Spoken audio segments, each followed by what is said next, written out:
the life force of your bond. A power like life itself, unseen for generations. A dyad in the force.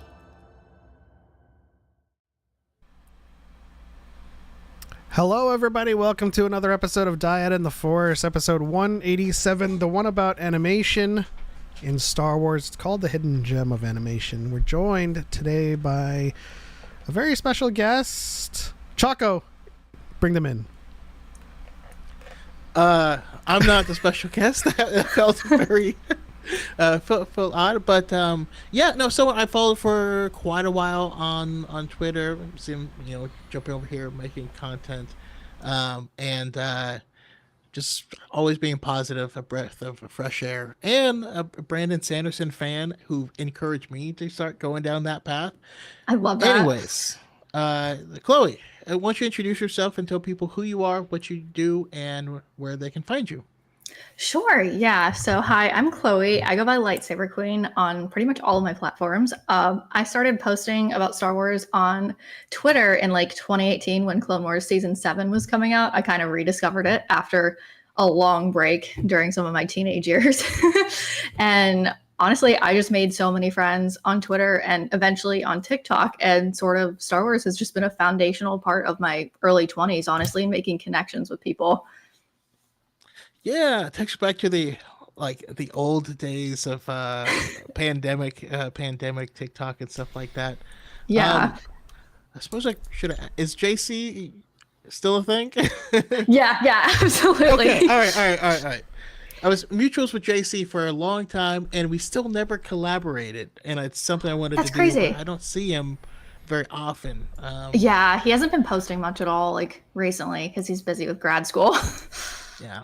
I mean, It's so cool to see, first of all, engineering and stuff like that. But I don't know, we've just watched each other for the past 4 years. It's crazy.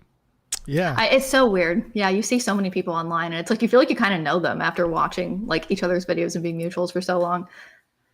It's sadly the result of so many things happening in so little time to process it, because I as well remember starting to follow you during the pandemic as well, and it's now been 4 years and you're finally on our show. We're finally talking in person, and yeah, we're ready to kick things off. So this episode is about Star Wars animation, guys. So we'll be talking anything from Clone Wars to Rebels to Visions to Bad Batch, and also Rebuild the Galaxy, which I plan to watch after this episode. It's something that happens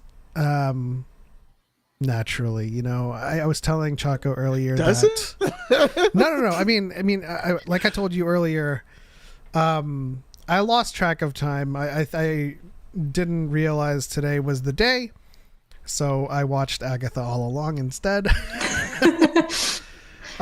Even though it came out a long time ago, I was I think last week, right? I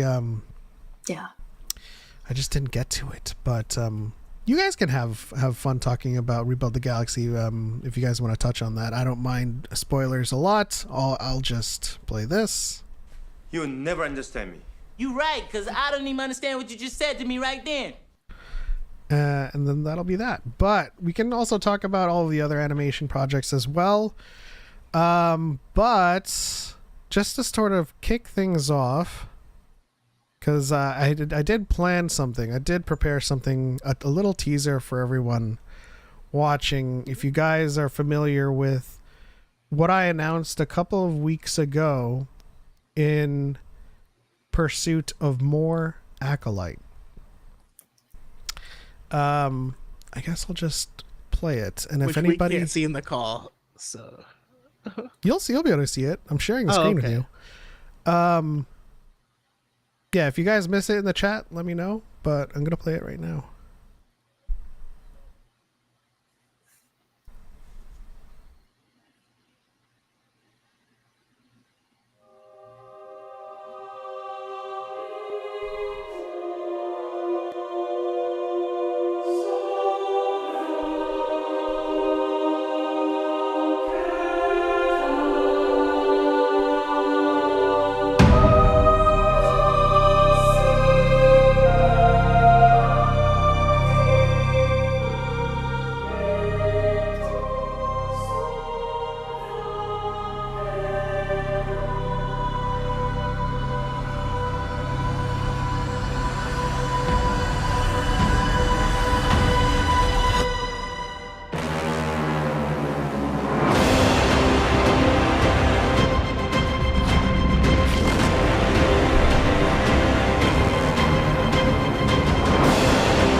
Man, that went harder than I thought it was gonna go.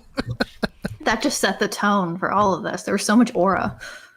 Absolutely. So yeah, I mean, I announced it a couple of weeks ago. I am writing an audiobook for the story of Vernestra and her student. The first chapter has been written. I've gotten in the recording booth with a couple of the cast. And it's almost there. And then we go further into the future, and that's when I'm going to bring Choco in for his narrative voice. Chloe, did you enjoy The Acolyte? What were your thoughts on The Acolyte? Oh man, I had a lot of thoughts. And I feel like also I've been sort of like in and out of the Star Wars fandom for a bit. So it was kind of me coming back in after like a very intense like readers phase. But honestly, I thought the choreography for the duels was impressive. I thought it was a very interesting starting point. I liked how tonally different it was from sort of the Mandalorian content that we've been seeing, because as much as I enjoy that too, I think it's good to have like a diverse set of stories that, you know, is kind of being worked on in the Star Wars universe. So definitely I thought it was a very promising start. Absolutely. I think we need a lot more of that stuff, and the divisive nature of the fandom has kept us from getting that stuff, you know, like everybody wants the same thing. I feel like everybody just wants a show about Anakin.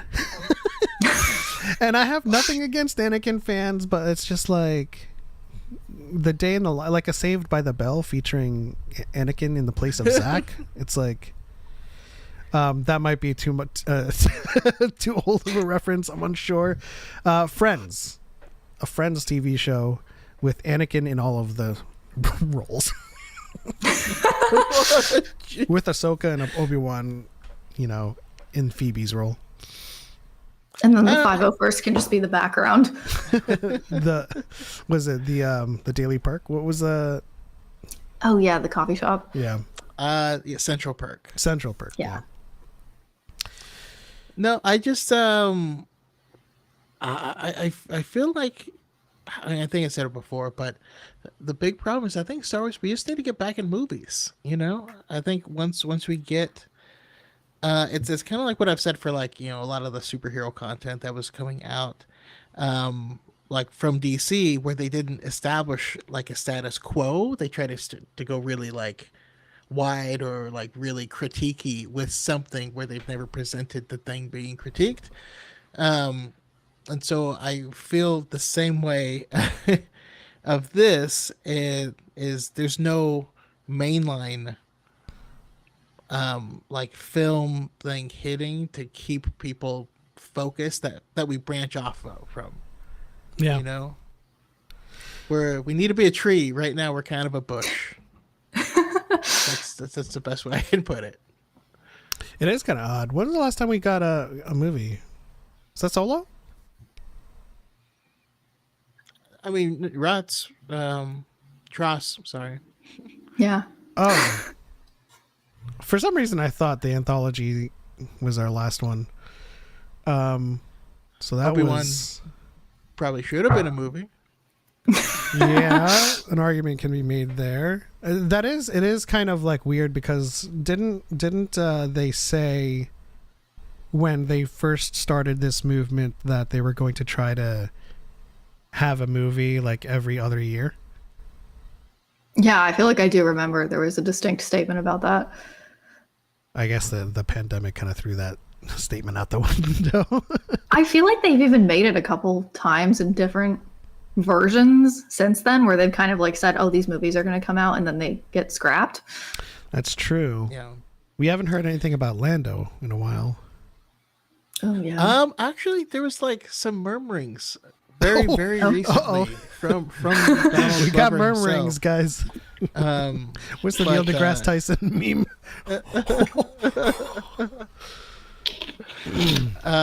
But yeah, it's been a while. I think we have some like Bob Chapek things to blame too. Oh, that's true. They really, as a company, they just really wanted Disney Plus to work and be a thing. So like the focus was like, no, we're just making content for this. Yeah, I think they're I think their first mistake was, they already owned a streaming platform. Their first mistake was to create another one. And then, like, because technically they weren't full owners yet. yeah, but like at the same time, spend that time to kind of, ruminate. I feel like they could have created a Disney section on Hulu, even if they weren't full owners. Because you're spending a lot of valuable resources on R&D and development costs for another streaming platform, only to just be like, hey, subscribe to Hulu and you get Disney Plus. So it's just like, just create a Disney section in Hulu, and you've got the platform in place. That's what I think is a Chapek type problem.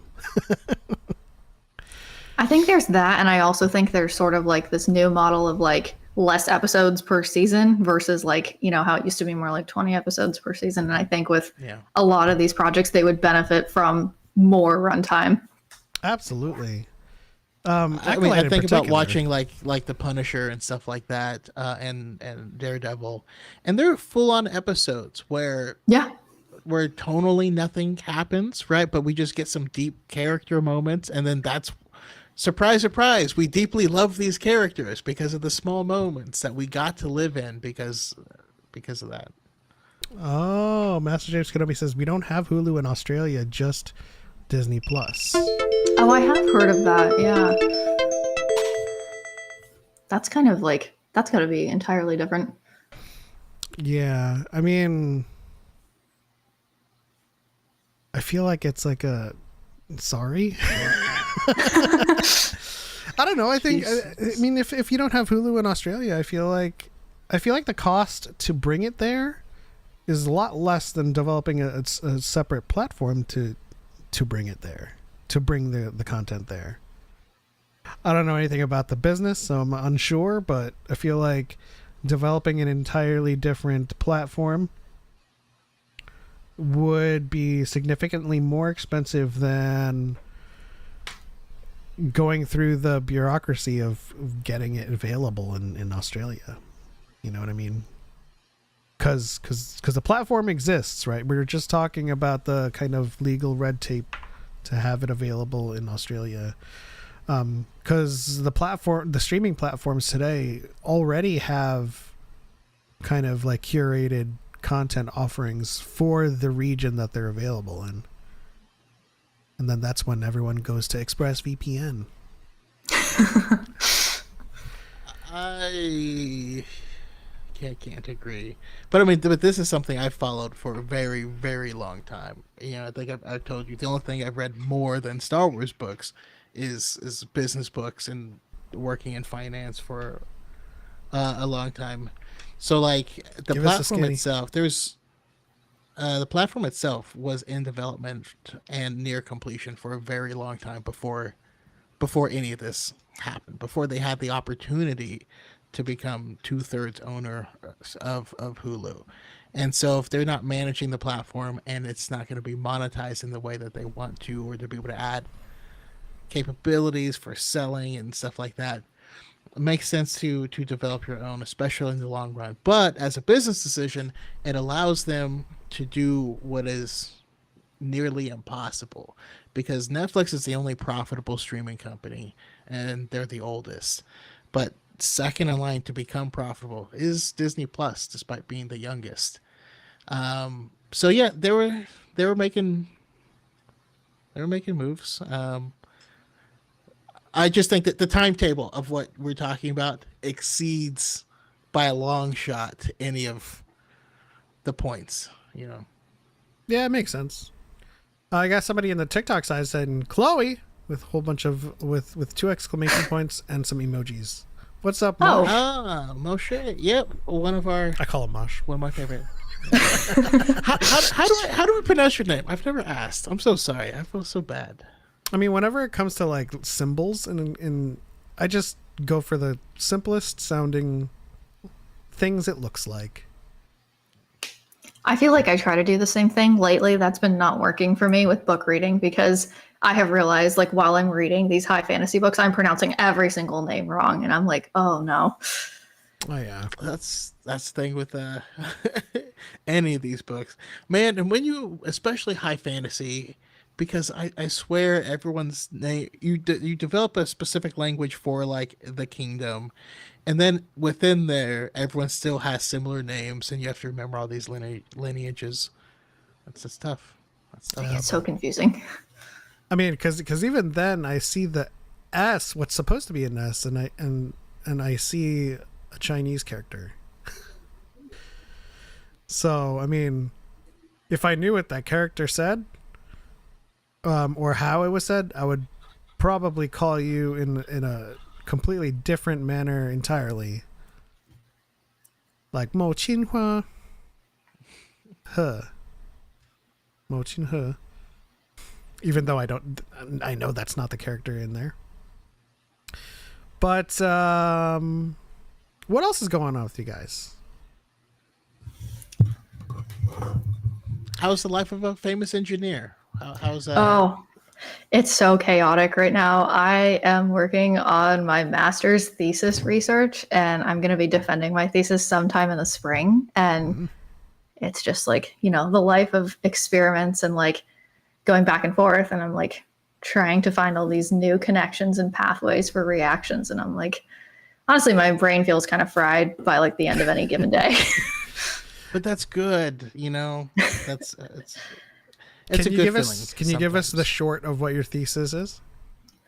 I can talk a little bit about it. It might have to be vaguely because there are like NDA things involved, Right. and but I do work in electrochemistry, and essentially I am working on optimizing reactions that they want to bring to industry to help with making things greener and not releasing so many greenhouse gases. Ah, okay. Okay, that's cool. For some Complicated reason, stuff. for some Oh reason, yeah, no, it's way above my head, but I appreciate that you're doing it. Thank you. for some reason, when you said something about reactions, all I could think of was force lightning, and I was like, "Are we going to be able to do that in the future?" Just. I from mean, our it's like, hints? I would love to. Honestly, I need to work on that. Maybe that should have been my master's thesis instead. Yeah.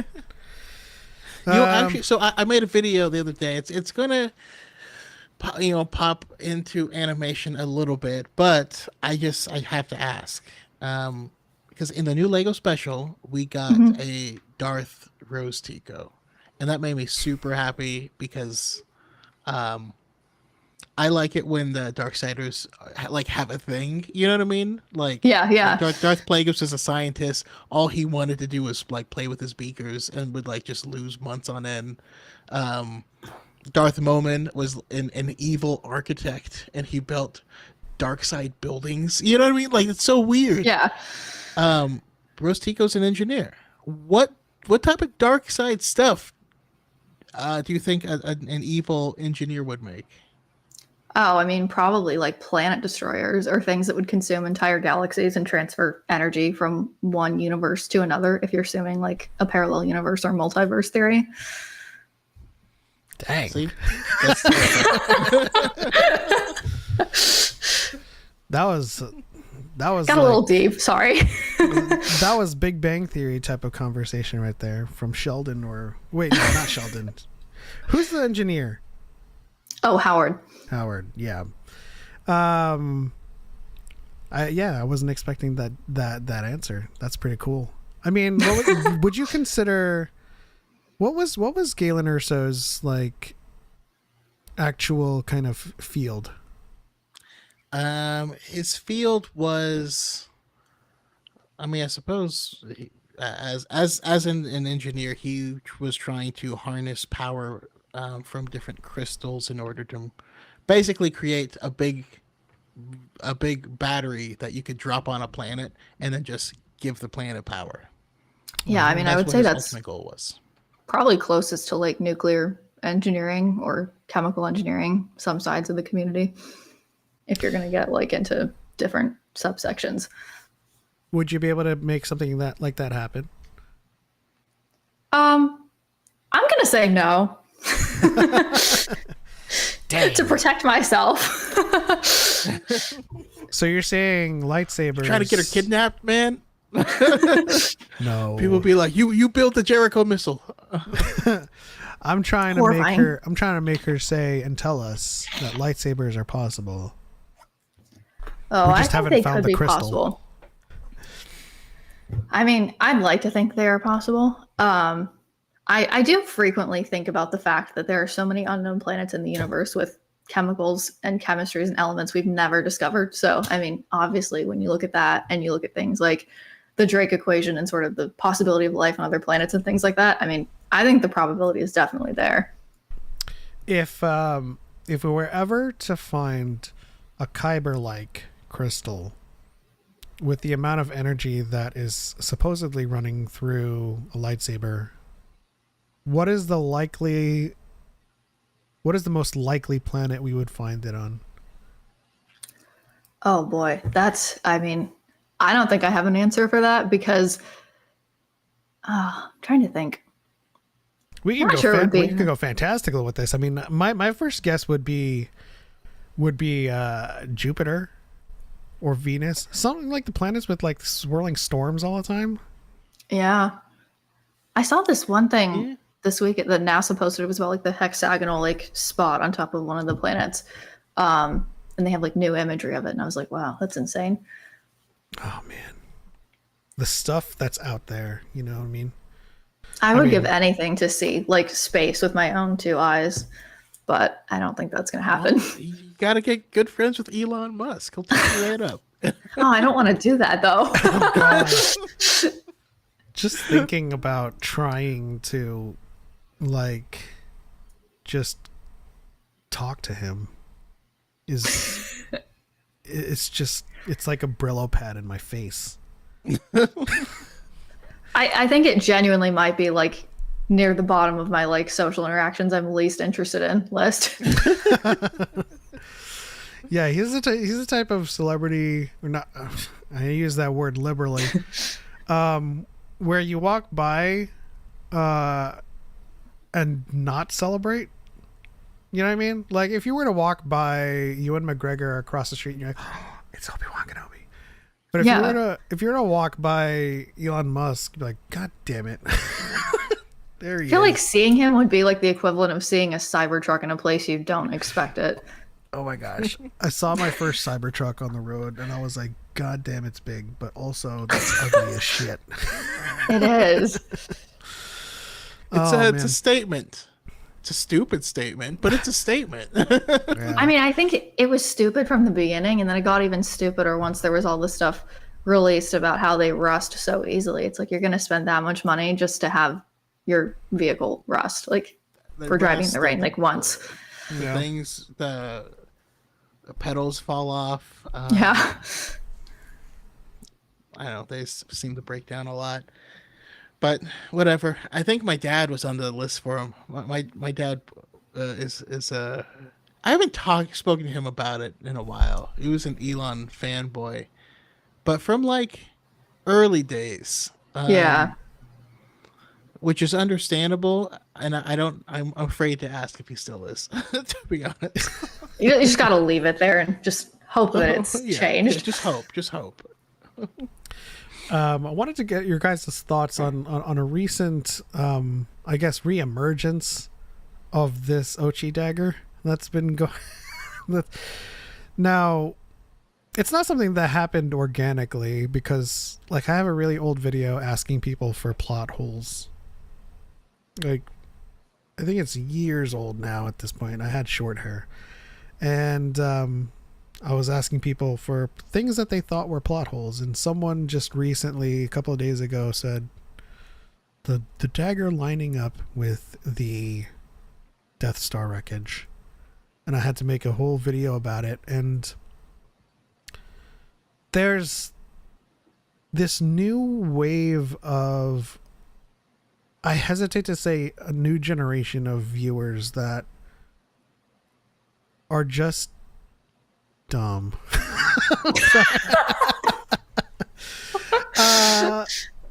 Also, like, they don't they lack the ability to engage with fiction. It's weird. How many people I do think there's a rise of people that just like if it's not presented directly to their face and it's something that is left to mystery or just maybe something in the story, they can't like it needs to be concrete. Yeah, I mean, I feel like they're so new to plot devices. They're so new to MacGuffins that like everything has to happen according to their worldview. And this isn't even getting into politics. I'm talking about like worldview as in like these things should be so mechanically sound that anything else is quote unquote bad writing or lazy writing. I saw a comment on my video earlier that was like, all of these little like tiny devices that are used as clues to find something is so ridiculous. And I'm like, have you not watched any like treasure hunting movies in the past, like Indiana Jones? I mean, Yeah. I mean, the way I see it is is actually pretty cynical. let's go for it, man. The problem is Star Wars fans. Yeah. So there is, and I said it last week on our stream, but that when it comes to like Star Wars was such an important step in all of our lives and histories and backstories, we learn lessons and all this stuff. But when it comes to films, when it comes to meaning, when it comes to science fiction or depth or good writing, it's the first step, right? It's you watch this and then you're like, this is awesome, and then you start watching more sci-fi stuff or more stuff that's like this, and then your knowledge gets deeper. And I feel like we have a rash of people that are just Star Wars fans, and so they consume this thing, and since they're not film fans, they want to speak in the language of film, but they can't. They are does that make sense? I'm gonna have to like freshen up my thoughts, but for instance, when the game Spider-Man 2 came out, there's a bunch of Spider-Man fans that were positive this was going to be game of the year, and the only reason they thought that was because they were Spider-Man fans. They weren't video game fans. They weren't playing other games. So to them, this was the end all be all. To everyone else, you're like, I've spent 8,000 hours in Baldur's Gate 3, and it was obviously that's going to win. But the frame of reference is so small that they can't handle anything else. Yeah, I'd agree. I think there's like two categories. Oh, sorry, you can go ahead. No, go ahead. I was gonna say, I think there's like two categories of people. I think there are some people that like have not had outside experiences to diversify their sort of experiences and enhance their media literacy. And then I think there are people that are just such diehard fans that even with those outside experiences, they still love said content. Yeah, that's true. There's also like I talk a big game, but I'm still like, oh my member berries, I do like the term that you threw out there, that they want to speak in the language of film, and that like kind of encapsulates a lot of the recent like detractors for my video, especially the one that I made recently in response to someone calling light speed skipping and their landing approach via hyperspace being so close to Ilum being actual plot holes, and I had to make another video. I'm like, no, those aren't actual plot holes either. Like, you guys keep getting this simple stuff wrong. It's an inconsistency in narrative. Like, if it's never been done before, it's not a plot hole. You know what it is a plot hole? The fact that Tarkin calls Vader a Jedi and being the only one left of his religion, and then in episode 1 the Sith exist. Isn't he a Jedi? But we I mean, watch this stuff and we're like, oh, this is awesome. Just freaking watch it, you know? I mean, we all know the biggest plot hole of all time, right? It's after being wet and soggy in a trash compactor, they all get out and their clothes are nice and neat and they're dry. Like that's a plot hole, you know? Yeah.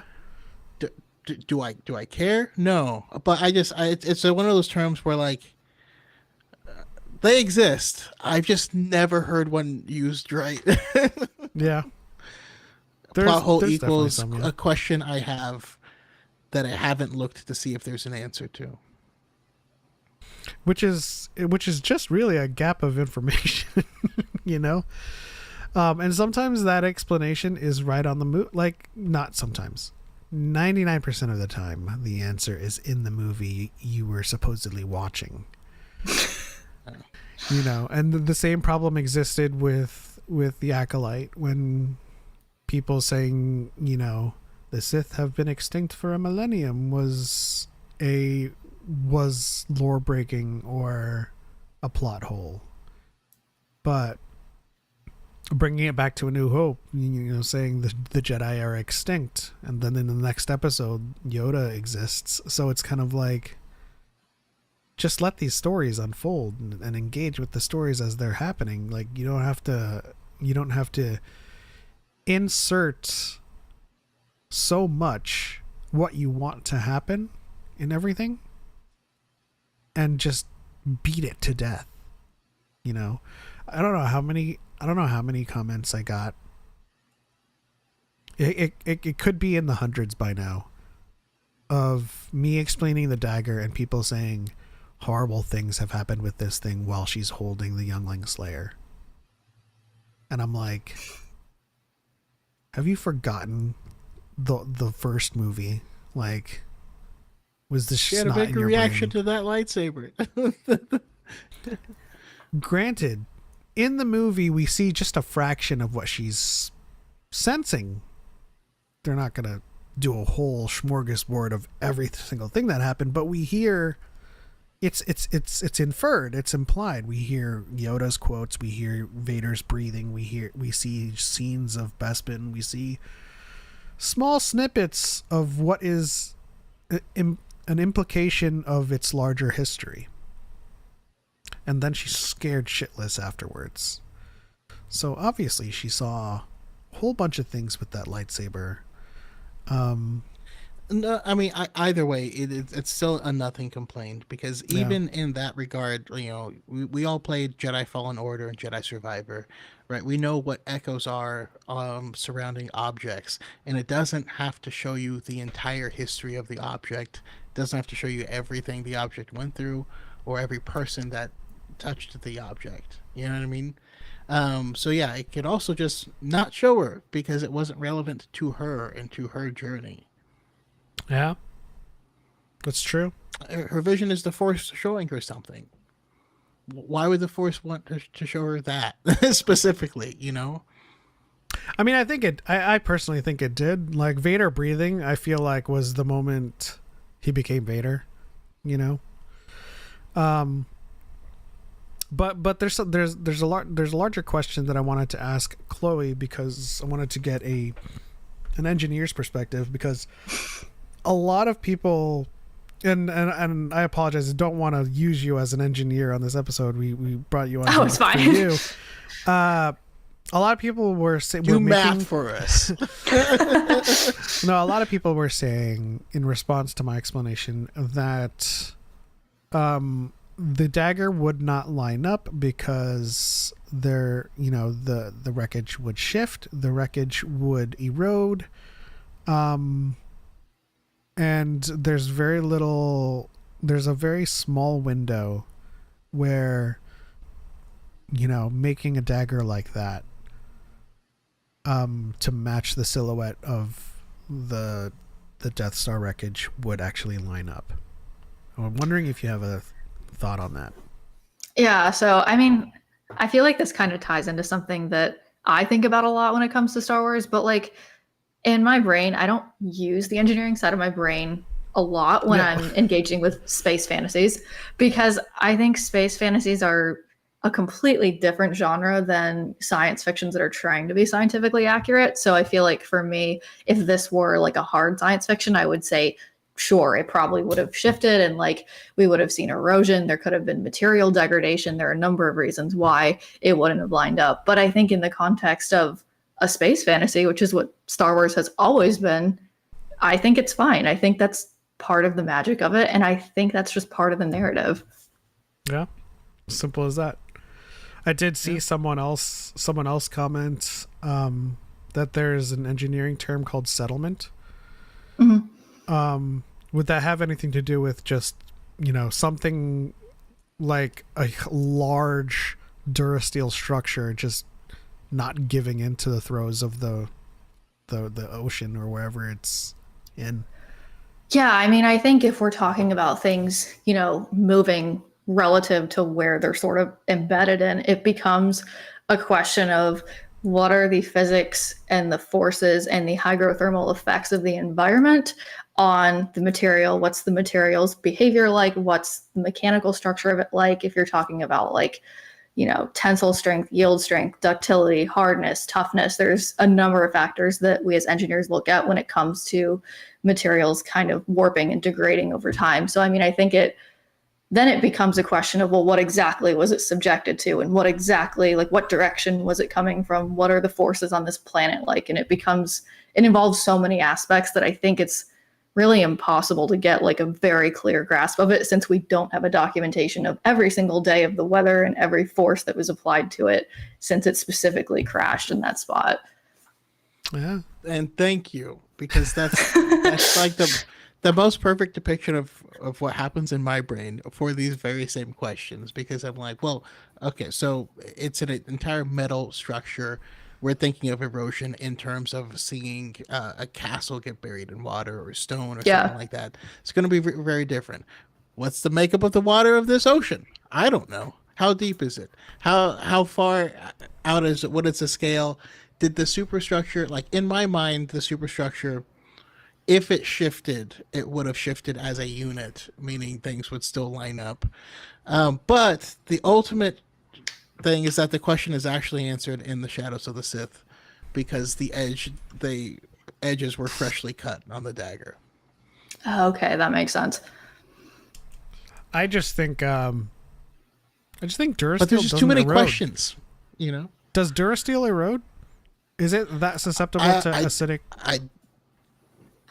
It's funny because this is a question that George Lucas had, because the idea of, the actual idea of Death Star 2 being underwater was George's, and he wanted them to go down in the Falcon to it. And they're like, I mean, it's space proof, so why isn't it waterproof? And I'm like, I don't think that makes sense, George. I don't know. I think you're just saying it's airtight. I think something that's meant to handle the pressures of, less than 1 atmosphere might struggle under, I don't know, the ocean. But absolutely. I mean, like, I'm thinking about like water pressure in its entirety, at least in my engineering courses, is not discovered, but it's studied in like completely different units than when we're looking at like astromechanics and like the effects of the vacuum on things, because they behave so differently. Yeah. I appreciate it. The reason I pushed further into, I guess, the finer details of it in the engineering side is because your eyes light up when you're talking about that stuff. I have been known to love talking about engineering. I think it's why I've made it 6 years now in engineering school. That's fantastic. I mean, I can tell it's something you're passionate about. But yeah, other than that, I mean, we just gotta just accept things for the way they are. I mean, a lot of these people will also be in the same crowd of like going back to George Lucas and like clamoring for George Lucas's rules and established rules, and it's just like the only rules he established was there's air in space when I want it in my world. That's all. It's his world, but it's not his anymore. It's Lucasfilm, so they can do whatever they want with it. They can tell any type of story. They can they can change the rules of things. But even then, there weren't really. It's not like a tabletop game. There's no hard rules set for anything. And even in a tabletop, the GM is kind of like, all right, we can roll for that. It's at their discretion. So let's move on to our everything you know about Star Wars is wrong segment, and then afterwards we can go straight into animation.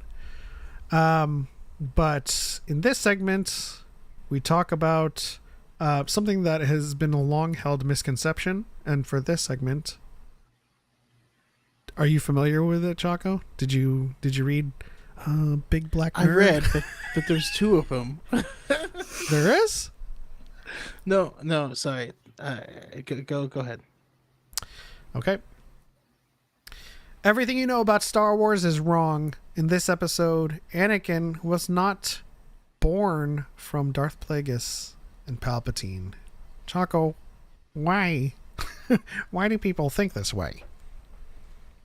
The Palpatine one most recently was from the 2017 run of Darth Vader. In the final issue, we have Vader entering the castle. That moment, there's a lot of stuff going on. Anyways, I was like, I don't even know how deep we need to get into this, but he ends up seeing bits from his past that are all tainted. They're all twisted. They're all like a dark side version of itself. And so one of the things that he sees is his mom pregnant, with Palpatine standing behind him with his arms over it as if he's manipulating it. And people took that one panel and used it to say, this is definitive proof that Palpatine created Anakin. And it's nonsense. It's one of those things where people started making headlines using that image, and everyone just read the headline and didn't actually read it, because nothing that happened in that dream state actually happened in real life. Vader did not fight the entire Jedi Council by himself, and fight Palpatine and all this. There's all this crazy stuff that happens, and it's so weird to have people focus on this one part of one page. They're like, see, that really happened. Nothing else in this entire book happened except this one thing. It's a really bizarre thing. But even the author and Matt Martin from the story group came out to specifically say, no, that is not what happened.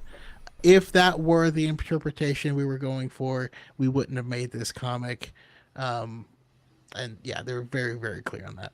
Yeah, it's also part of a larger problem that the author of the Crimson Corsairs actually came out with on Twix or Twitter, where a lot of people make content off of things that they don't read and often don't say where it's from. And I feel like a lot of the content came out from they just put out a YouTube video that said Palpatine created Anakin, and they just have an image of this one panel with no context or no insight surrounding that particular panel. And it happens with a lot of Star Wars creators that make videos from stories and are not talking about the whole story or the book that it's from. And in this case, it's kind of sad. The Crimson Corsair writer says he can't write more books because not enough people bought them. People love the story, but only because they've seen it in YouTube videos that don't link back to his book. That's sad.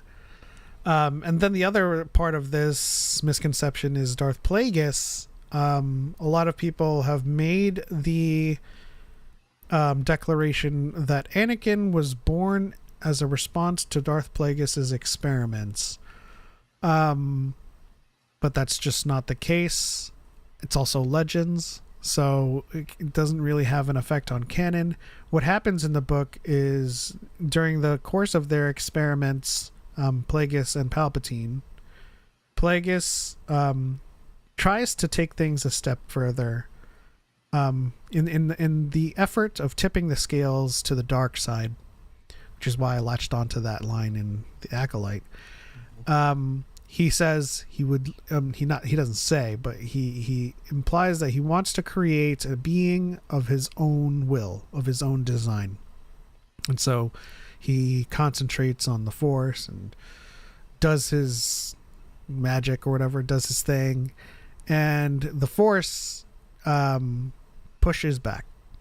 However that kind of manifests is kind of beyond what's written in the book, but it pushes back.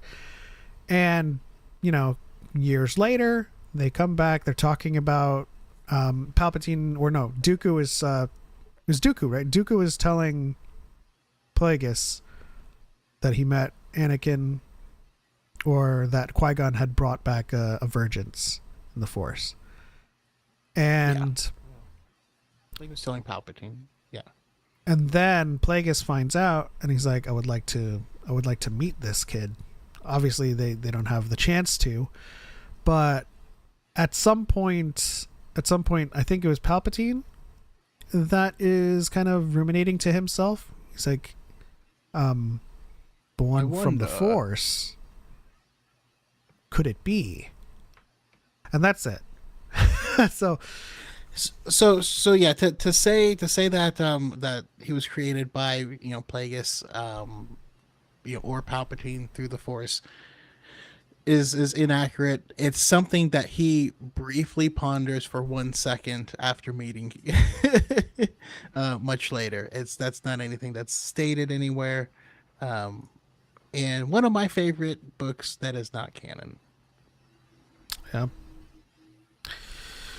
All right, let's move on to animation, where you guys, for the next, I don't know, maybe 20, 30 minutes, talk about Rebuild the Galaxy, and I'll just watch. All right, so Rebuild the Galaxy. First of all, I have to ask, what's your relationship with Star Wars animation? Because I know you briefly mentioned that it's part of what got you back into it, and also, you have a relationship with Legos at all? Oh yeah, I can get into both of those. But I will say Star Wars animation is the thing that made me love Star Wars, because my dad, of course, sat me down and had me watch Star Wars. It was part of the required viewing, which honestly was great of him. I appreciate him for that so much. And he happened to stumble upon Clone Wars in looking for things for me to watch as a kid. And that was like where my obsession just intensified, because I was like around the same age as Ahsoka when Clone Wars was something I was watching. So it was kind of like I got to grow up alongside her. And honestly, that was just like an experience that I can't even put into words. Like, she was such a foundational character for me growing up, and so inspirational when I was thinking about like the kind of person I wanted to grow up into and to grow into being. And so kind of over the years, I watched Rebels as it was coming out in high school. I did stop for a little bit because I was a high schooler. I can't say anything remotely intelligent about myself at that time, honestly. No, but I came back to it. All of them. Yeah.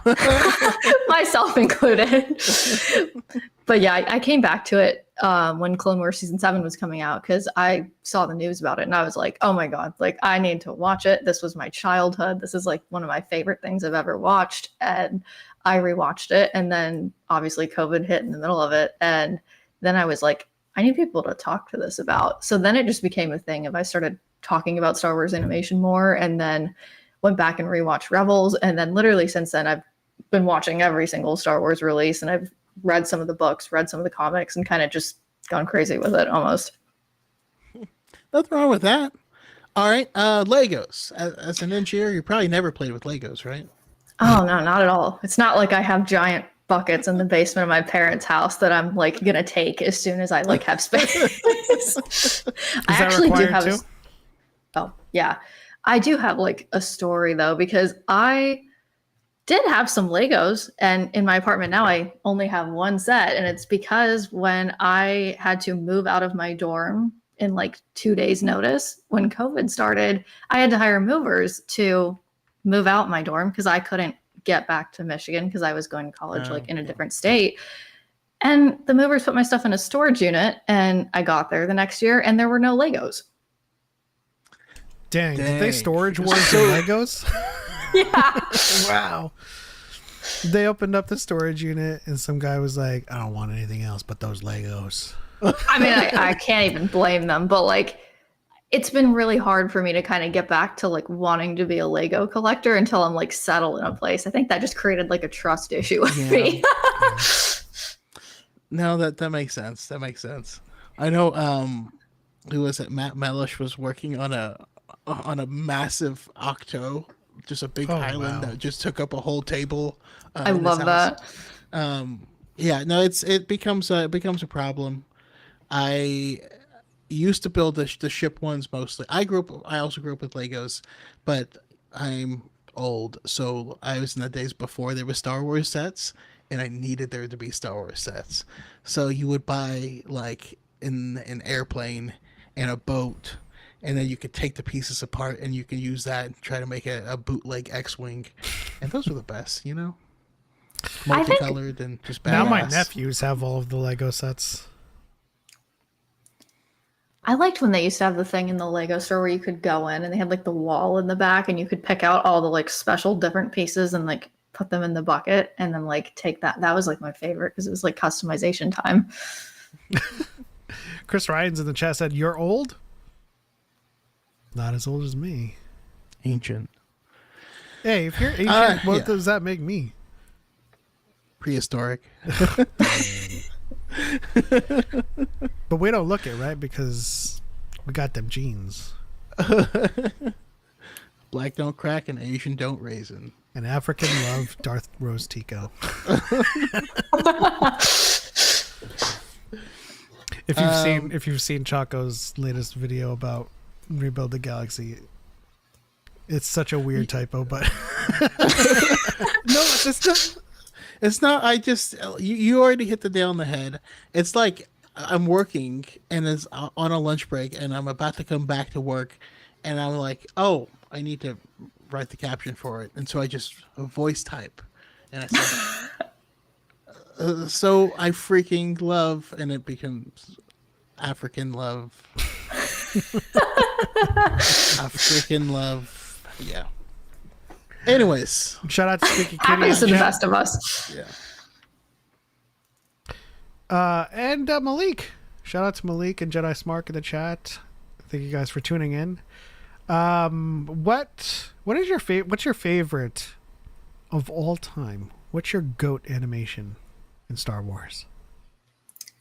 Ooh, for me, it's gonna be Clone Wars every single time. I was raised on that. It was like my personality for like so much of my life. Damn, you're not a true fan. I'm just kidding. I really was expecting Rebels. Was Rebels? Well, no, you said you grew up on Clone Wars, but where would you place Rebels? Is that behind? I had a little bit of a debate with this because I feel like from a writer's perspective, I think Rebels is a higher quality consistency project than Clone Wars is. But I have personal bias towards the Clone Wars because I grew up with it, and Rebels was something I kind of came to later in life. Yeah, that makes sense. I think that's the sentiment around Rebels a lot. I know that I share the same sentiment. Choco shares the same sentiment. It's just from a storytelling perspective, like it's the new crew, right? And then there's just this kind of constant through line throughout the entire Rebels where Clone Wars kind of like it starts with Yoda and some clones, and then like you get into your Trinity, which is Obi-Wan, Anakin, and Ahsoka. And then it's like an anthology series almost. When you're outside of the Trinity, it's just some stories here and there, especially ones where it's like Jar Jar and Padme. It's like, I didn't think I needed it, but I guess I'm gonna get it. You know what I mean? Yeah, I'll never forgive them for making me go on a date with Jar Jar and Queen Julia. That's something where, like, when I talk to people about watching Clone Wars and they like ask me about certain parts of it, I tell them that and they don't believe me because they're like, "That didn't happen." I'm like, "It did. Unfortunately, it did." No, for every amazing thing, there's a little bit of janky in it. I myself am more of a. I put Rebels above Clone Wars, but I grew up with neither. I was the person who went. I was so excited to see the Clone Wars movie in theaters, and I went opening day, and I hated it, and then I just didn't watch. Oh I no. didn't watch the show for a very very long time, because of that. And it's funny because like I'll hear people say they don't like Rebels because of the art style, Oh, and that bothers me. oh, but then I remember that's exactly what I used to say about the Clone Wars. I used to say I can't watch it because of this art style. Everyone's so tall and angular, and and it bothered me. And so like now I can't be mad at those people because I was like, man, I was one of them. Yeah, there's so much distinction between animation styles. Even going to like Resistance. Have you watched Resistance? I have a confession. I started it and I did not finish it, and I am not proud of that. I mean, it makes sense. Honestly. How far did you get? I was in the first season, like still at the very beginning of it, and I think I should have given it more of a try. Well, yeah, I mean, it is pretty weak early on. The thing I like to say most about Resistance is that it hits hard after episode 6. So, I mean, I don't blame you, but if you do want to get back into it for the sake of being a completionist, I suggest watching it until at least episodes 6 and 7, and then if you get into it, you'll finish it. But it's one of those this episode is titled Hidden Gems, because if you enjoyed anything about the sequel trilogy at all, there's a lot to like about Resistance when it starts to hit its stride, Even if you didn't like the sequel trilogy, I think the show's character work is underrated by how simple it is at the very beginning. But like, especially, I think season 2 I watched in one sitting, because I was gripped by then. But like when you find out people's history with the rebellion and stuff like that, and why they are out here in hiding, or you have Tam who's like idolizing the First Order because they're bringing order and structure, and then you find out why she truly believes this, and you're like, dang, that makes sense too. And you see where the choices end up leading him. Yeah, I think that there's a lot of meat on those bones that not everyone's gonna see, which is totally fine. If you don't enjoy it. Also, that it was the biggest departure animation style wise, and I've had people say they get a headache from watching it. I mean, that's how animation has always been with Star Wars, though. I wasn't bothered by the art style of it. But like it's always been kind of boxy and lanky and kind of narrow, right? They've never really gone for any kind of realism. But I would love to see it. I think it'd be refreshing. Yeah, but I mean, you can go back to 2D Clone Wars, and it's like, it's like little stick people.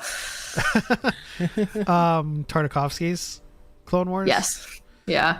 Yeah, the era of 2G thirst traps.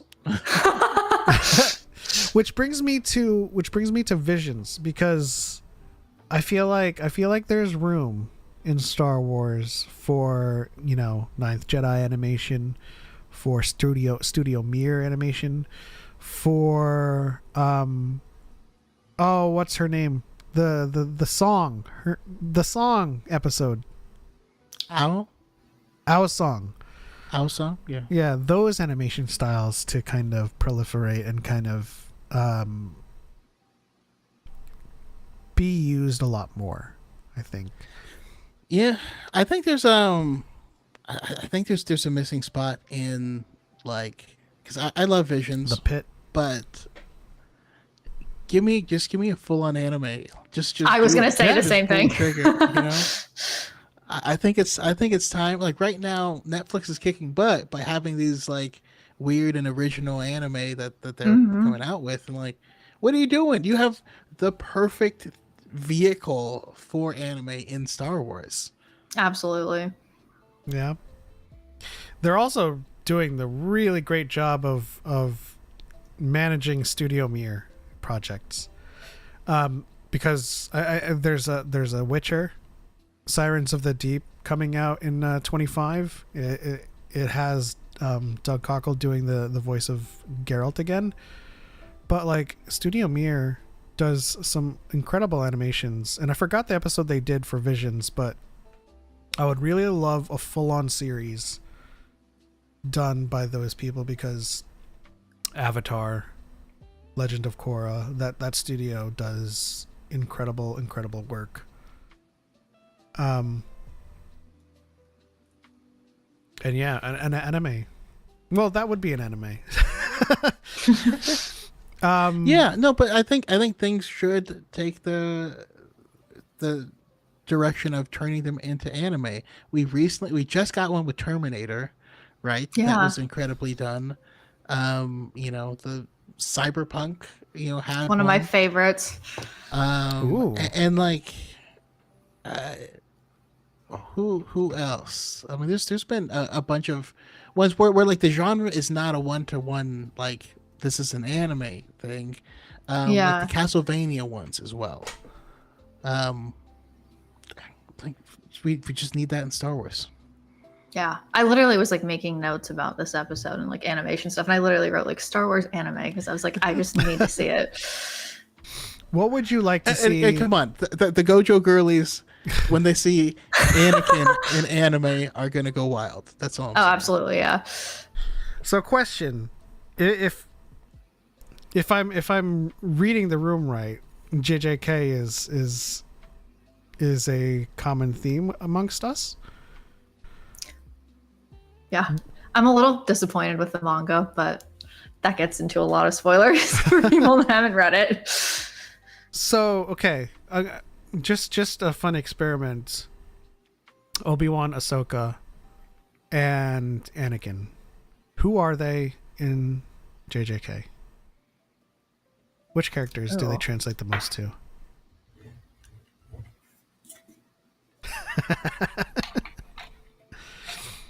I don't even know how to answer that. I mean, I would.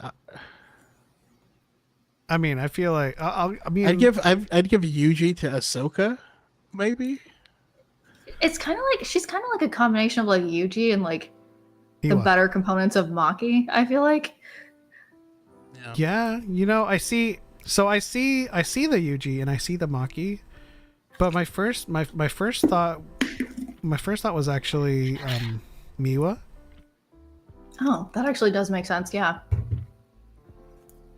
I can see that. I feel like she also has parts of like Nobara too. She's kind of like a hybrid of a lot of different characters. I don't think she directly aligns to like one specifically. There's a small part of Anakin that fits with Fushiguro. Yeah. I feel like he has some like emo Mojo parts. tendencies. Yes, little parts.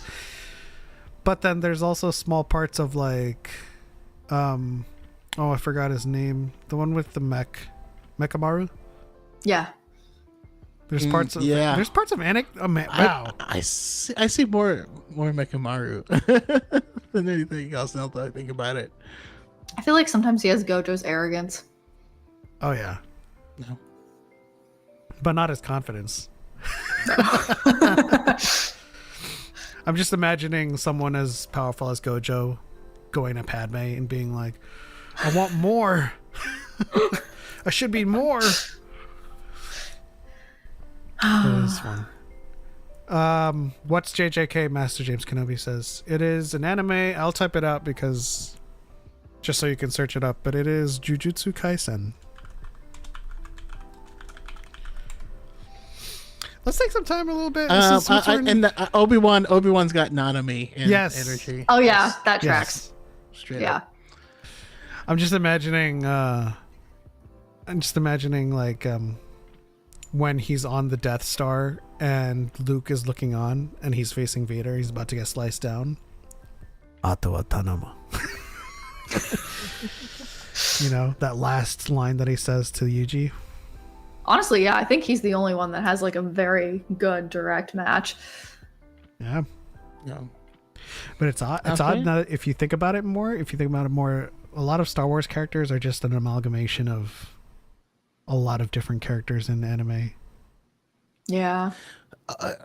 And that's why I want more visions. I want more storytellers from different parts of the world, because they may have the same trope that we've seen 100,000 times, but they have a different spin on it because they have a different spice palette over there, and it might bring something else to the table. I just want more varied storytelling, and I don't want us to revert to rehashing the same things over and over again. Yeah. Otherwise, just do AI. If that's what that's what he's gonna do. Just mix up stuff we've seen before.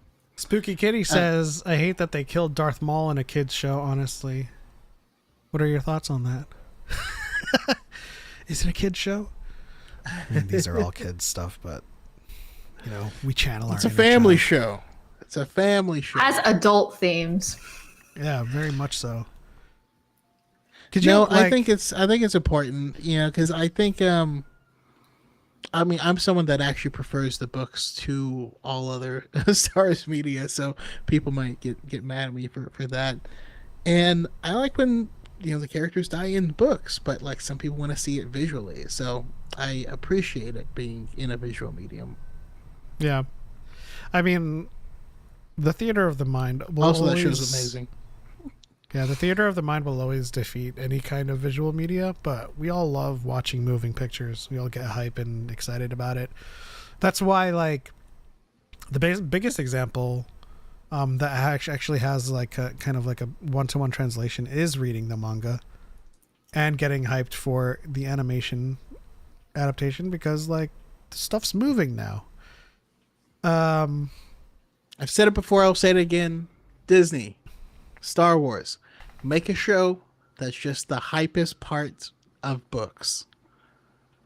Get people super hype, and Battle they'll of go read the Valo. book, and then they'll get super hype, and they'll watch it again. It's like printing money. It's a one-man pyramid scheme. So what you're asking them to do is to give you Star Wars: The Old Republic cinematics. Yeah, make cinematics like that, or when you watch a Clone Wars, you had some deep stories, but you seldom knew what the battle was about. Yeah. Right? You don't know why it started in this section or what exactly they're fighting over, but there's a story that plays out in the trenches, and that's exciting and cool. And I think that's where you could do that, and that kind of matches up with the serial type thing that George wanted, where his favorite serials just kind of dropped you into a bunch of action. You don't need to know what happened last week. You don't need to know what happened this week. You just need to want to tune in. Yeah, my favorite cereal was Cinnamon Toast Crunch. That was a good one. Pretty bad joke. I'm sorry. I apologize to everyone Okay, that's but ever lived and it lives now. I love Raisin Bran Crunch. What? Raisin Bran Crunch. There was a Raisin Bran Crunch? Yes. The pieces were like glazed, so they were sweet, and then the raisins on it, and it was crunchy. That and O's and Captain Crunch. What about you, Chloe? I'm like doing a deep dive into my like cereal history now, and I'm like reliving my like younger days. But I think Cheerios might have been it, which is like a really weird answer, I feel like. No, I like Cheerios. But it's something about like the You shape. sound like a they're really- very efficient child. I have to admit, I always enjoyed things that were like chewy, like bread. So like if it ever was between cereal and bread, it was always bread for me. Like I was addicted from a very young age. Why not both? I wasn't that creative, honestly.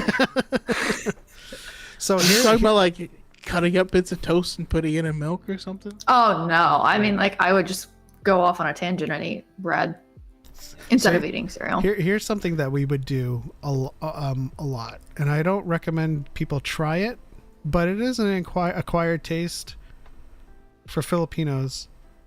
If you've ever made milk chocolate like a hot chocolate with milk, you can put that in cereal. You can that's use genius. the milk chocolate as your milk base in cereal, and while you're eating the cereal, we have a bread called pan de sal, which is just bread, a dinner roll, and we would use it to dip into the chocolate milk. So we would have our bread dipped in chocolate, cereal in milk, all chocolate, and then we would all gain a lot of weight as we grew up. He's like, and then they took my foot.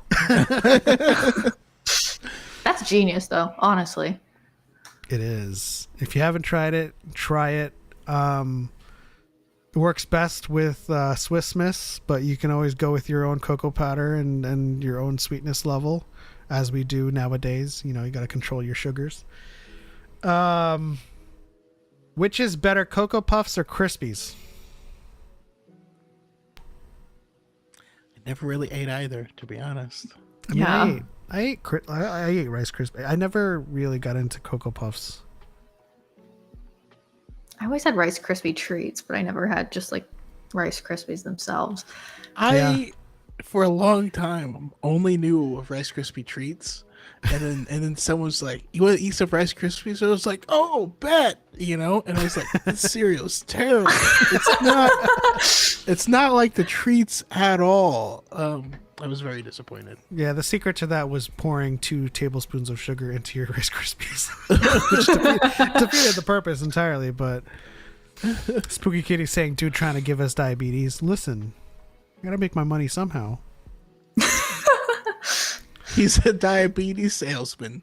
Yes. Oh, that's a new job title. They're coming up with new ones every day. No, I mean I have a hidden venture around selling insulin, and I'm just kidding. I don't want to make that joke. Never mind. He stands in back alleys with a trench coat. Oh God. You Luis looking kind Alvarado. of sleepy. Luis Alvarado says Captain Crunch supremacy. Yes, I loved Crunch Berries. Were you a Crunch Berries or were you a peanut butter crunch? If you had Captain Crunch. My ideal Captain Crunch is half of the plain and half of Crunch Berries.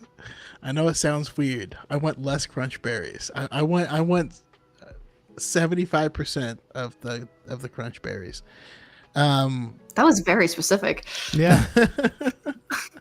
On the Well, flip they're side, very good. By the way, I don't like it plain either, but I don't like the Crunch Berries. But the Crunch Berries, you know, make it work somehow, right? They're more That's- than the sum of their man. parts. that's such a to clarify statement. You know what I mean? To clarify, I don't like things plain. This has gotten very deep very quickly. This is how Dyad in the Forest is.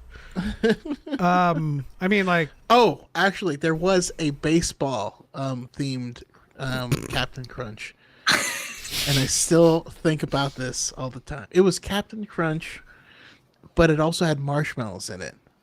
Oh. And they were like baseball themed marshmallows, and it was delicious. And there was only one box left, and then my uncle ate it all. He ate the whole box by himself. That's kind So of impressive. But Luis Alvarado in the tragedy. chat says that's heresy, Choco.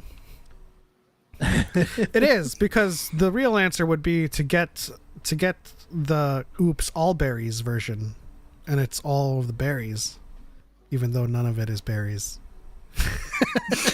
It's just bran and oat with food coloring and flavoring, which is awesome.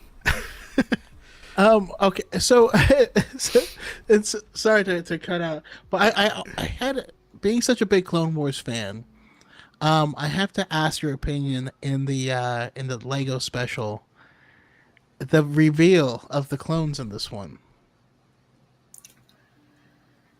I feel like I've been impressed with the Lego special so far. I like what they're doing with it. I think it's good. Honestly, I was kind of shocked. Yeah, this it's like story wise, it was really good. But like, no, so they brought back clone troopers, but they're all clones of Admiral Akbar. And it's just them running around saying it's a trap and a bunch of stuff over and over again. and it's just funny because you see them walking around with helmets on, but whenever they take them off, it's a big giant Admiral Akbar head.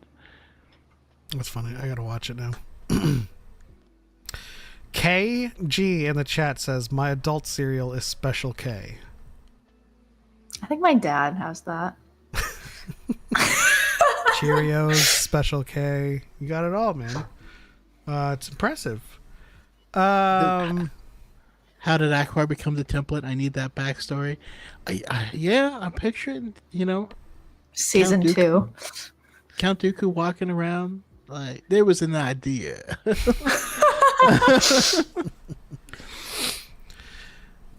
Maybe there's a natural Mon Calamari wildlife on Camino in the oceans. We just don't know about, Is Secretly Akbar there the whole time. Is Akbar truly the template, or is it just a Mon Calamari that watched too many Watch Return of the Jedi over and over. That's a trap. Oh, that's what they showed them, right? When when the Daniel Logans are all watching things and getting prepared to be their Django clones, they showed Mon Calamari clones Return of the Jedi. Yeah, it's just training. They tried to get Raditz for the template, but he was busy, so they went with Akbar. I mean, Akbar's a busy dude too. What'd he be doing? Is he doing anything during Outlaws? Who? Akbar? I Yeah. think he was wasn't he a kid or something? I don't know. No, Akbar is in Outlaws. Yeah, we got he was, sorry. But we did get our Darth Jar Jar, and they found a way to make Darth Jar Jar like a thing in this weird thing. And it was terrifying. Yeah. I was like, oh god. But also, I loved it at the same time. Add that to Choco's list of impressions, growing impressions. Okay, so I haven't seen it, but was it kind of like for levity, or was it like a serious? I mean, obviously it's Legos, it's for fun, but was it an actual serious take on a Darth Jar Jar? That was the reality of their universe. Yeah. I mean, once you watch it, I actually think you'll really enjoy the story. There's to no me, doubt it was the perfect message for the fan base, just in general. And something I got right from the very beginning. So this will be spoiler territory, Pep. Just yeah, so no you know. problem. No, but right from the very beginning, the main character says this is the greatest story ever told, and he tells the story of Star Wars, and it's great. He's like, there's this cute little kid named Anakin, and then this stuff happened, and he became evil, and then his kids came and all this stuff, and I had to laugh because I was like, that's not my story of Star Wars. Yeah. I had the disconnect as someone who grew up with the original trilogy, well before the prequels.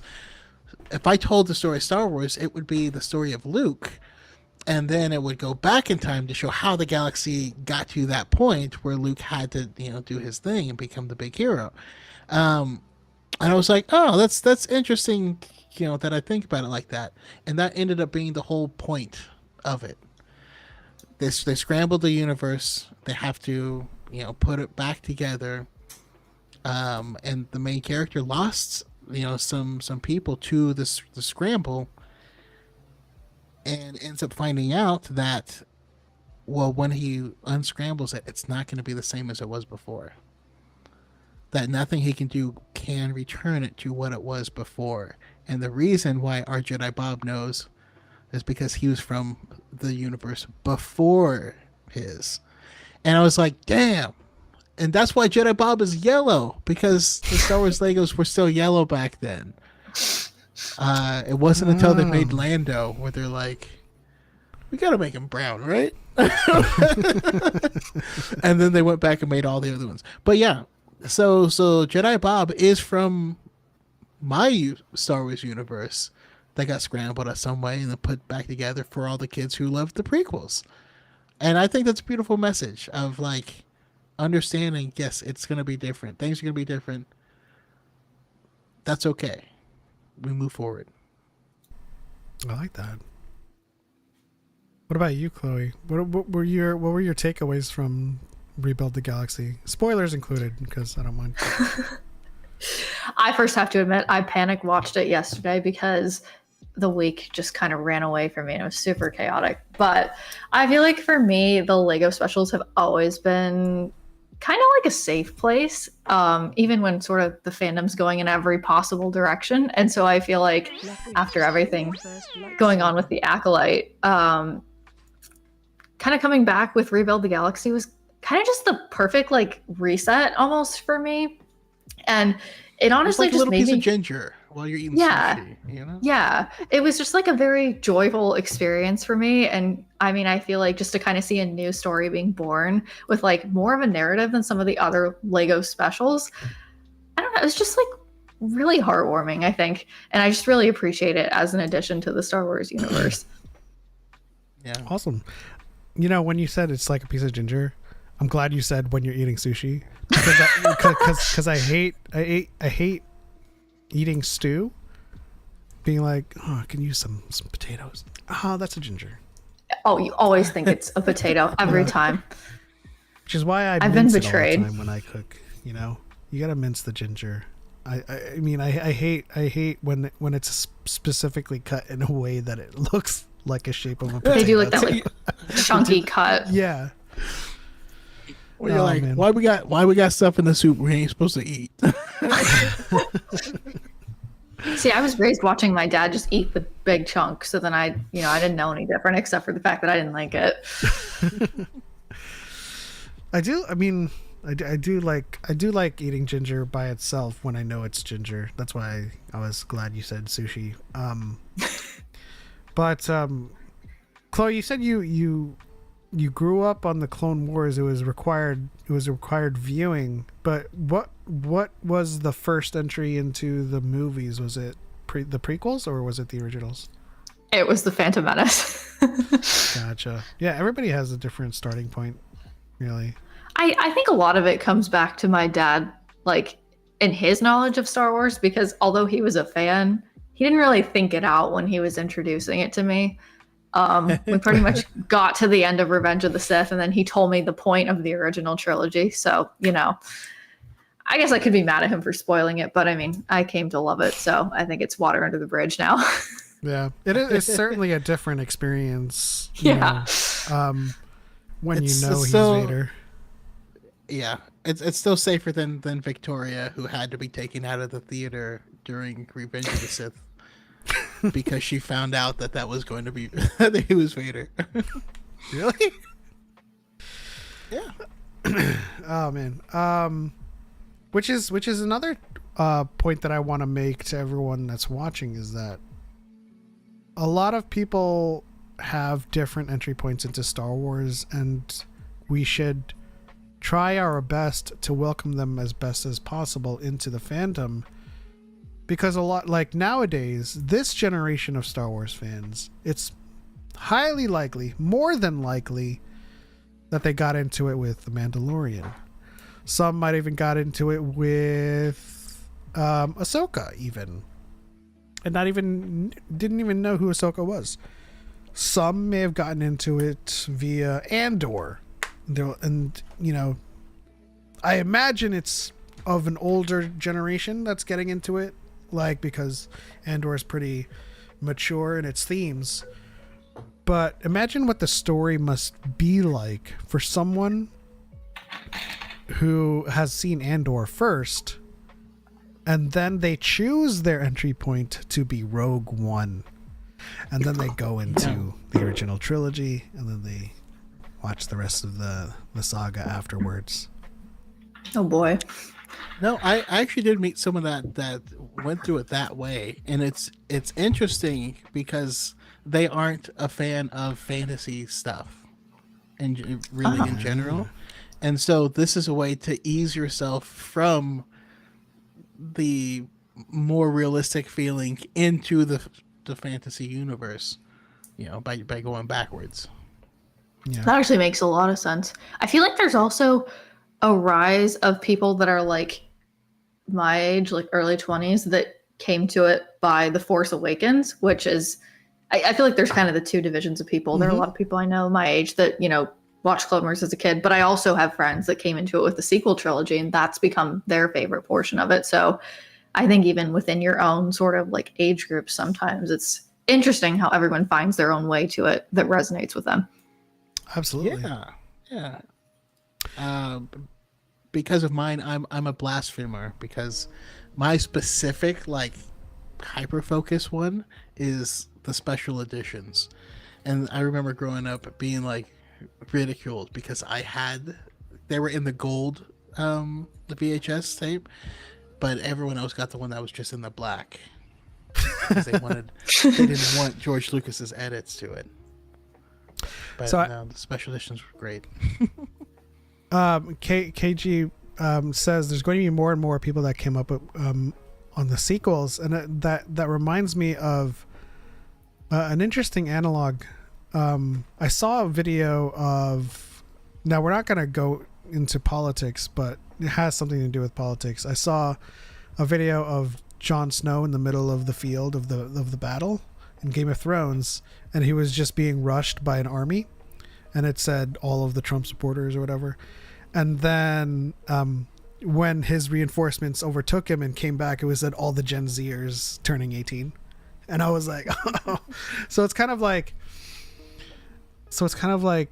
by the time we get the new movies, New Jedi Order, Dawn of the Jedi, Mandalorian versus that would be an interesting movie. Mandalorian and Grogu. I feel like Mandalorian versus Grogu. I'd watch it. I would. I feel like by the time we get those movies, a lot of the people that grew up or got started with the sequels will have grown up enough to have a voice. And Absolutely. I feel like we're going to reach a renaissance in this, the likes of which we see with the prequels, where some people forget that the prequels were hated, So, oh no, I disagree. I've always loved the prequels. It's like, that's great. Thanks. Thanks for that.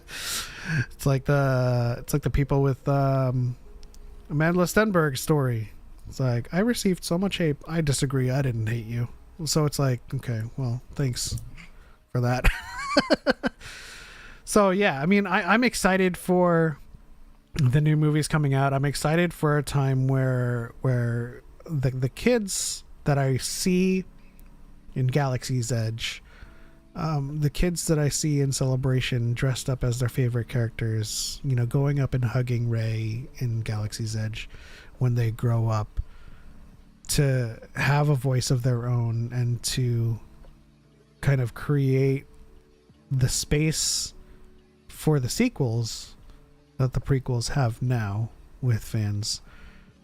And it's an exciting time for to look forward to. That's what I'm trying to say. Yeah, I think it'll be interesting to see if, sort of that same cycle repeats itself. And honestly, I hope it does, because I feel like being a prequel fan as a kid and then growing up into this sort of new era of appreciation for it was honestly, it was just a great experience. I mean, it changed my life. Yeah. KG says TFA is 10 now. So if I were to do the math, my brother showed me Star Wars when I was 6. So let's say that's like the average age that a parent thinks that their kid is ready to watch Star Wars. Maybe 16 around. So yeah, I mean, in the next couple of years, they'll be old enough to vote. They'll hopefully, decide to become creators, and join the conversation, because we need more creators like Chloe. We need more creators. Just having a voice, disrupting the ever so toxic fandom space that it has become. The more people that rise up, the more people that stand their ground, the more these people who are just trying to hate look out of place. And like we've been saying for the last couple of years, the rising tide lifts all ships. And so Chloe's going to create this engineering marvel that's going to it's going to rise, it's going to lift the tide and rise all ships. And we're going to have our first ever lightsaber that's powered by a Venetian kyber crystal from Venus. I don't know. We'll see if we... I'm all for it. Absolutely. We'll see if we have more discoveries in our future when it comes to the space. Did I just say the space? Sorry. When it comes to the space, yes. Specifically this one. Yeah. All right. Well, real quick, while we're talking, kind of wrapping up on the what's it called, animated stuff. I do need to know if you could pitch what the next animated show was going to be. What would you make it? Oh, I feel like that's a really complicated question. Obviously, I do think it would be in the line of like a Star Wars anime because that's something that, you know, we talked about and I'm like a huge anime fan. So definitely that. But in terms of era, I think I definitely want it to be outside of sort of the main, like, you know, episodes 1 through 9 era. I'm leaning towards it being before. But I'm not sure exactly in what time period before I would want it to land in. That might be kind of a vague explanation, but okay. But what is it about? Are we talking Jedi, space scientists? I mean, I would love to see a show about space like slugs? Jedi engineers specifically. Yeah. Like, yeah, think about like, you know, Big Bang Theory, but like Jedi engineers. Like, I think that'd be funny. Oh man, that would be awesome. Yeah. But then like with anime level, like, you know, fights and like that kind of like power system too. Have you gotten into the High Republic at all? I have started it, but I have not completed it because honestly, my library doesn't have like any of the books. So I've just been like left to fend for myself in dangerous waters. I'll tell you what, it's not really the first phase is not really important in terms of like the order in which you read these books. If I'm going to recommend a junior novel, Oh, sure, yeah. and it's called Race to Crash Point Tower. Mm-hmm. And there's a specific Jedi that I think that you'll click with for sure. Oh, this makes me more excited for it. Yeah, I'm gonna have to look into that. I'm always looking for more books to read. The High Republic has been a gift that keeps on giving when it comes to like wanting to see characters like us. You know, I got the senator's son Asian. I'm just kidding. I'm not a senator's son, but you know, Choco got his, you know, his detective Jedi that he's been wanting to see for the longest time. And not to prime the book in any way, but the Jedi that is in this book is mechanically inclined. So That makes me happy to hear. yeah. And so I would love an anime or an animation about Jedi engineers, because we have to. I was in Master Allen's live. I think it was yesterday when he was talking. We were talking about how we've seen Jedi fail over and over again. We need to change that. We need to see some more stories where, not necessarily that they succeed, but more stories where we hit on the notion that they're more than just guardians of peace. They're more than just warriors. They're diplomats, they're negotiators, they're farmers. You know, they learn agriculture there too. They often go to the Outer Rim planets to help farmers with their agriculture. And they are engineers too. it's kind of like the Army Corps of Engineers, I think. Absolutely. You know, so yeah, like just like KG says in the chat, space scientists, engineers, like the Jedi was a vocational order. You know, Yeah. they taught a lot of trade skills. All right, but you guys have like sparked in me something that I now want to see. Give me something that's kind of like A Jedi in finance. I'm just kidding. no, that's Darth Plagueis. I'm looking for a Sith in finance. No, I'm thinking of a Witch from Mercury. Type of show, but it's in Star Wars, and you would have it be something like I mean, give me a Starship like racing league where you have like a team and this is your team. That would be so fun. But it follows the people who are like in it, who have to like fix the parts for all these people, and like the pilots come and they're jerks or whatever. And it's just like a heartwarming, you know, as this looming war starts taking more of attention and resources, and eventually they have to choose whether or not they're going to support the war effort as engineers building ships and stuff for them. I think that's a great narrative. Give me that. I would watch that.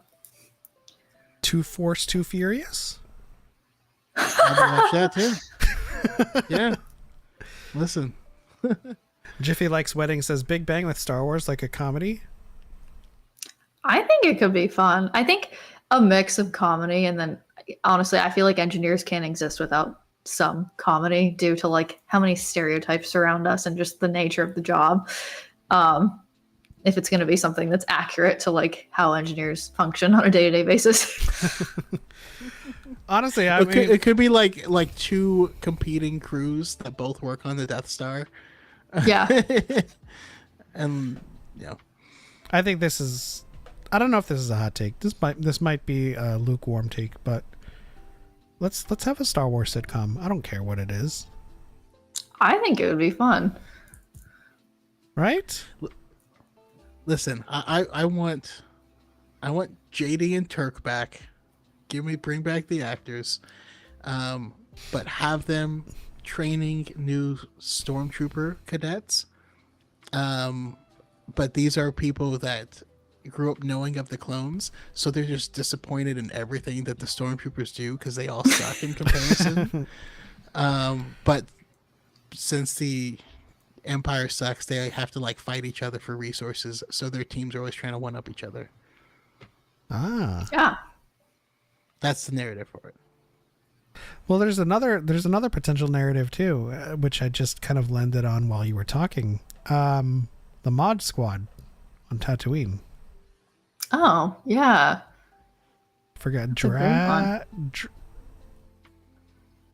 what was their names? Oh. It's going to take me a minute. Spinny dude. The guy that spins Robo and arm. shoots. Oh, man. What was her name? Drillfoot. No, the I forgot. Felicity Jones. No, is it Felicity Jones? She's Jen. What was her name? She was in the Doctor Who episode. She has the metal arm. Jesus Christ. I'm sorry. I can't.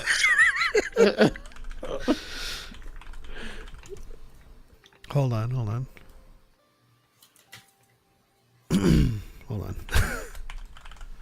I have to look it up now because I have. It's just gonna haunt me.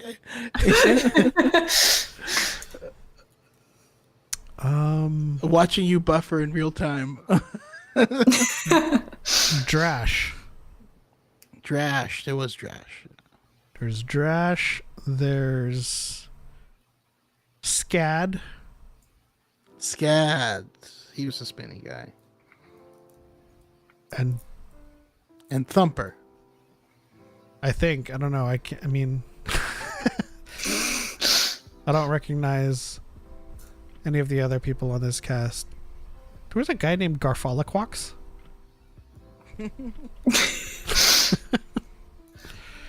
Yeah, give me a sitcom around the Mod Squad.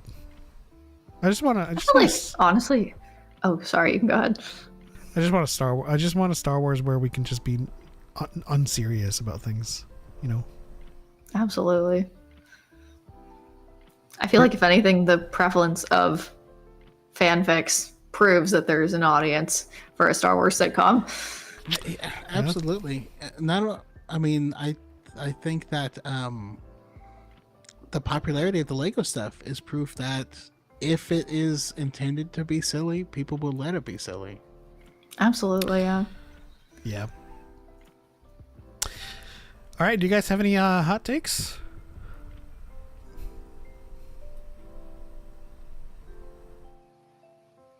Still simmering? In the I'm Instant fresh Pot? out. Ran out last week. What about you, Chloe? Oh, I'm trying to think. Look, I always get nervous when I'm thinking about hot takes, so then I like blank out on like every single one I have. I mean, I have a small one. It might still be lukewarm, but I'm a huge purveyor of the weekly drop for content, just so we can process it and kind of ruminate on things week to week. But more and more, I've started to realize that this generation just ain't it. This generation's viewership is atrocious, and I feel like in general the 18 to 24 segment has grown up largely on Netflix drops, and when we have time to process it, you know, when we engage in good faith, we have time to process it, we have time to engage with the material and speculate and talk about what happened. They have time to completely like sideline the narrative. They have a whole week to talk about some stupid ass shit that's not lore breaking. And I mean, I guess my hot take would be going against my very nature, which is they just need to drop everything. They just need to drop it all. That's what I've been saying. It's What you been saying, Choco? Huh? What you been saying? You'll never understand me. You right. What you been saying? Yeah, no, specifically the release of Fallout is what really solidified this for me, because the same usual people were complaining that it was woke, and they were mad that the main character was a woman and a black man, and like I heard all those complaints, but the whole thing was dropped and we just watched all of it and we were so happy. You know what I mean? And then by the time that type of thing like wafts up out of some unwashed ass crack, like we've already like celebrated and moved on, and we're like, you're stupid. You know what I mean? Like, yeah, the conversation if the didn't... for one, you know, which I think, I mean, the biggest thing I think was the bones. I think it had such solid bones, and it could have told some, even if you didn't like the first season, it had all the makings of everything it needed to be. You know what I mean?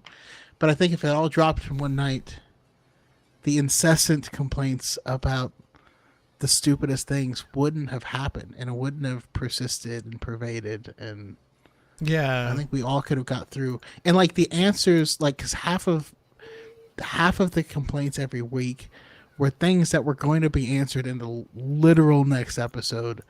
And they just would have gotten rid of all of that. You know what I mean? Yeah. A lot of the hate got along, like that crowd, the fandom menace in general. They thrive over their ability to make 10 videos every week.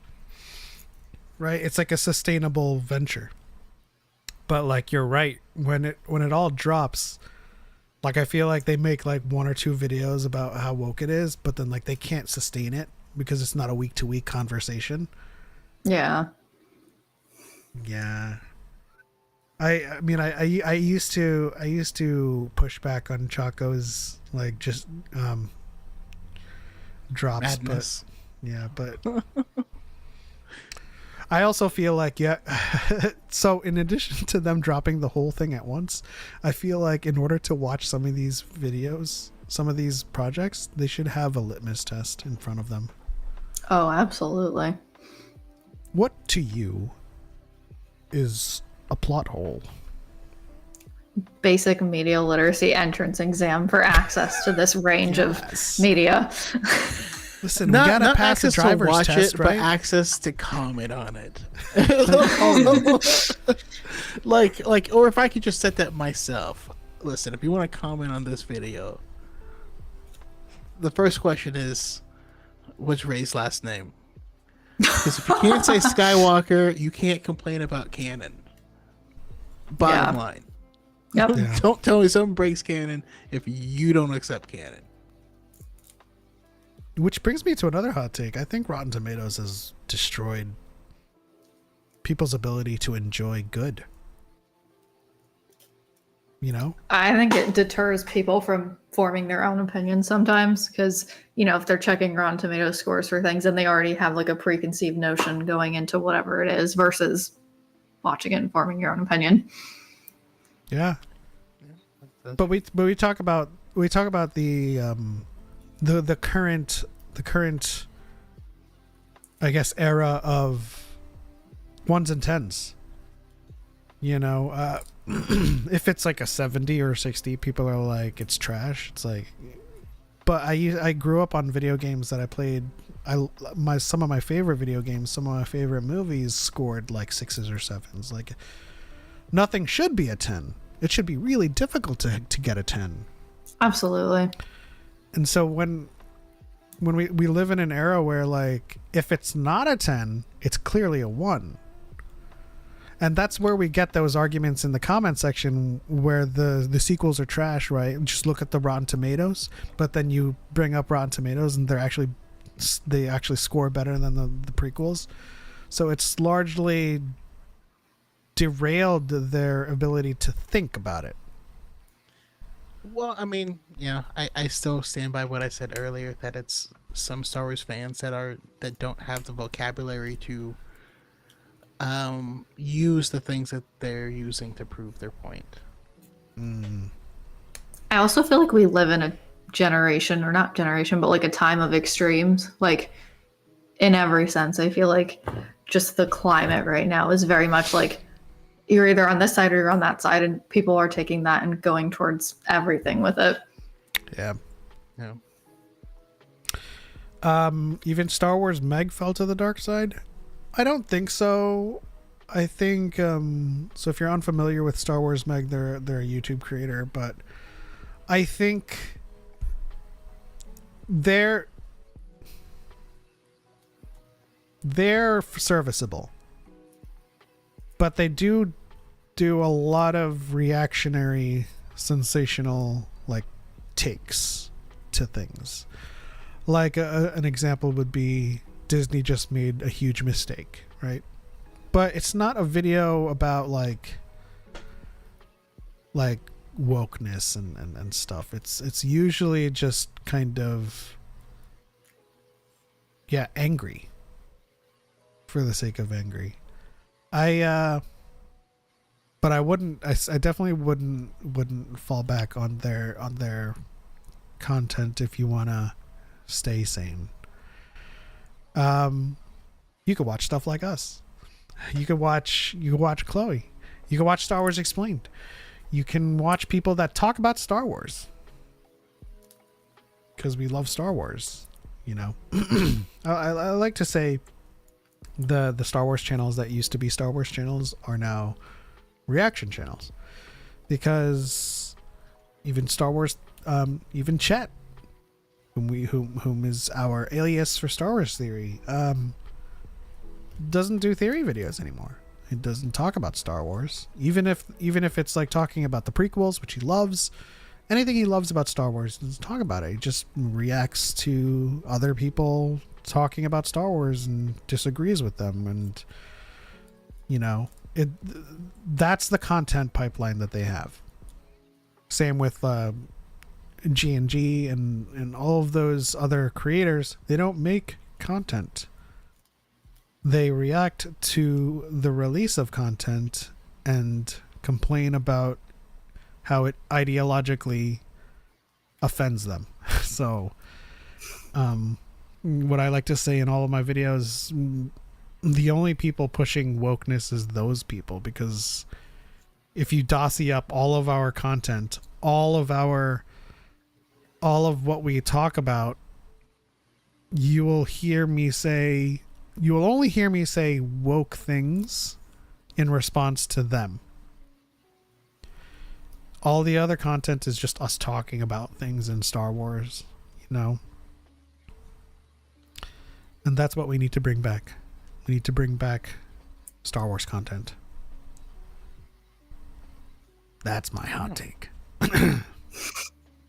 Chloe, have you thought of one? Honestly, at this point, I haven't, and I think I'm gonna blame it on my long work day, because I think my brain decided that all of my hot takes today are about my current experiment that's not working, and they're not about Star Wars.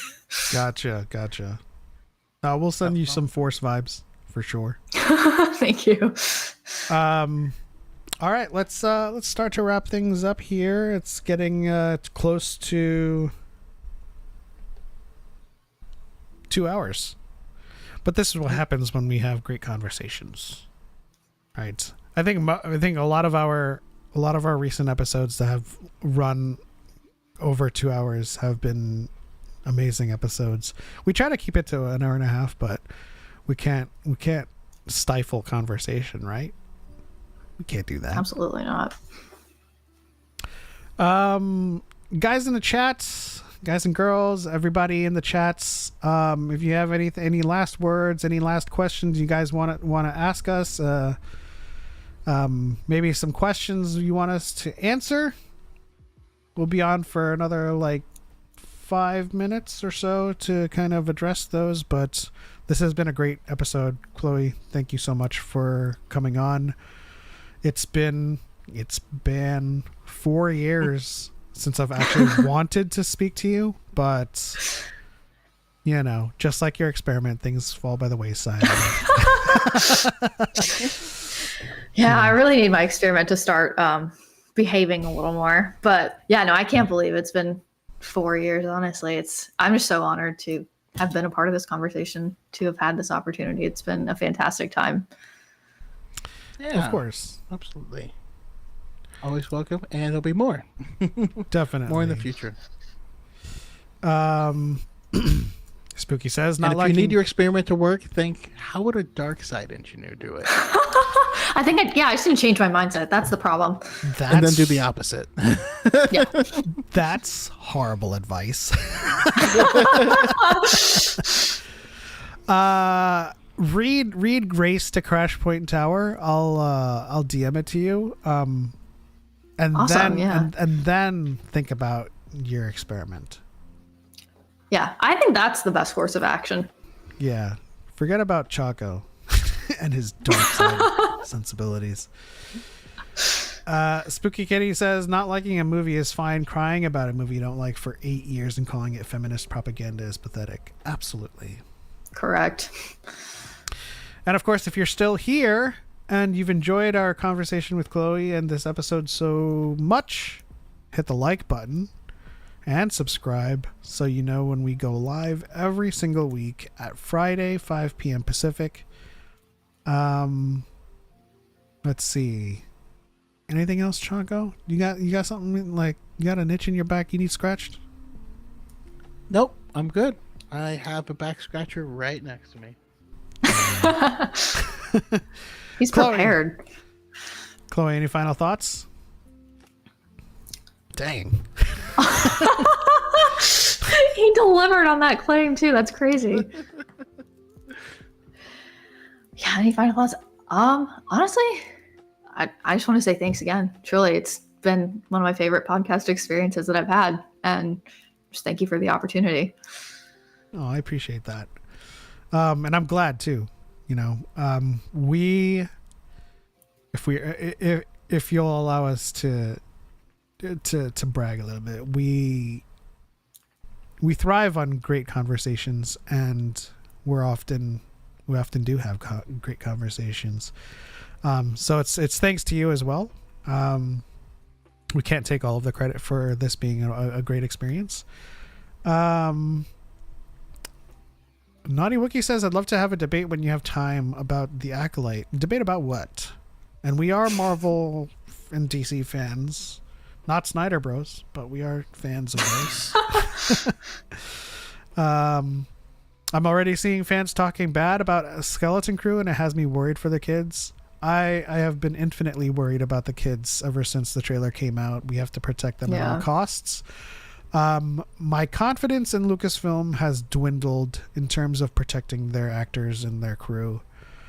And so we kind of have to pick up the mantle there and do our best to protect them from the hatred and drown out the noise. Because if there's one thing I'm scared about in anything in Star Wars is when new children, especially actors, come into the space.